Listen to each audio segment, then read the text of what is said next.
নমস্কাৰ বন্ধুসকল, আজি আপোনালোকৰ মাজলৈ এটা ৰেচিপি লৈছোঁ। ৰেচিপিটো চাগে ফটোখন দেখি নিশ্চয় গম পাইছেই আপোনালোকে।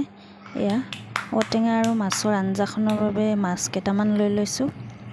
তাৰপিছত এটা ঔটেঙা। প্ৰথমতে এয়া শিঙি মাছকেইটা ভালদৰে আমি বাছি ল'ব লাগিব।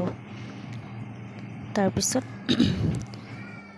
এয়া দেখিছে, মাছকেইটা ভালদৰে বাছি ধুই নিমখ আৰু হালধি সানি লৈছোঁ আৰু ঔটেঙাটো কাটি ঔটেঙা কাটি লৈছোঁ। এটা পিঁয়াজ, কেইফুটামান নহৰু আৰু জলকীয়া এটা, একেবাৰে সাধাৰণভাৱে বনোৱা। তাৰ বাবে আমি এখন কেৰাহী গৰম কৰি লৈছোঁ গেছত। কেৰাহীখন গৰম হোৱাৰ পাছত তাত মাছ ফ্ৰাই কৰিবৰ কাৰণে তেলখিনি ঢালি লৈছোঁ। তাৰপিছত মাছখিনি আমি ভাজি ল'ম। এয়া মাছ ফ্ৰাই কৰা হৈ আছে।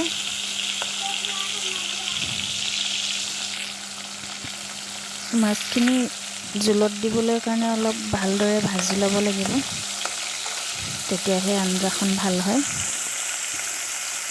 এয়া দেখিছে, মাছখিনি গোটেইখিনি ভালদৰে ৰঙচুৱাকৈ ফ্ৰাই কৰি লৈছোঁ।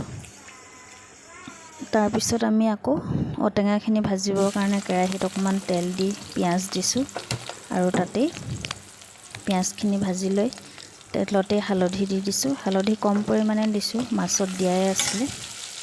আৰু তাতে আমি জলকীয়াটো ভাঙি দি দিছোঁ। লৰাই ৰঙচুৱাকৈ অলপ ভাজি, তাৰপিছত আমি পিঁয়াজখিনি ভজা হ'লে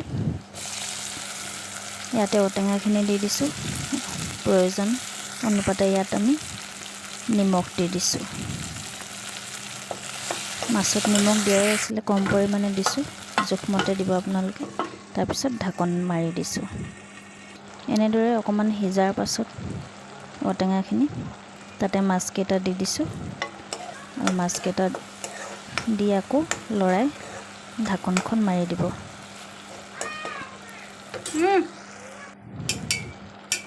তাৰপিছত এয়া আমি সেই নহৰু কেইফুটা খুন্দি দি দিছোঁ আৰু অকণমান পানী দি দিছোঁ। ইয়াত কোনো ধৰণৰ মছলা ব্যৱহাৰ কৰা নাই, একেবাৰে সাধাৰণভাৱে বনোৱা সোৱাদ লগা। মা মছলাই আমাৰ অপকাৰো কৰে। এয়া দেখিছে, আমাৰ ঔটেঙা আৰু মাছৰ আঞ্জাখন সুন্দৰভাৱে তৈয়াৰ হৈ গ'ল। এয়া গৰমে গৰমে আমি ভাতৰ লগত পৰিৱেশন কৰিব পাৰোঁ। ৰেচিপিটো চাই কেনেকুৱা পালে জনাব। একেবাৰে সহজে বনাব পৰা এটা ৰেচিপি আপোনালোকৰ মাজলৈ আগবঢ়ালোঁ। ধন্যবাদ।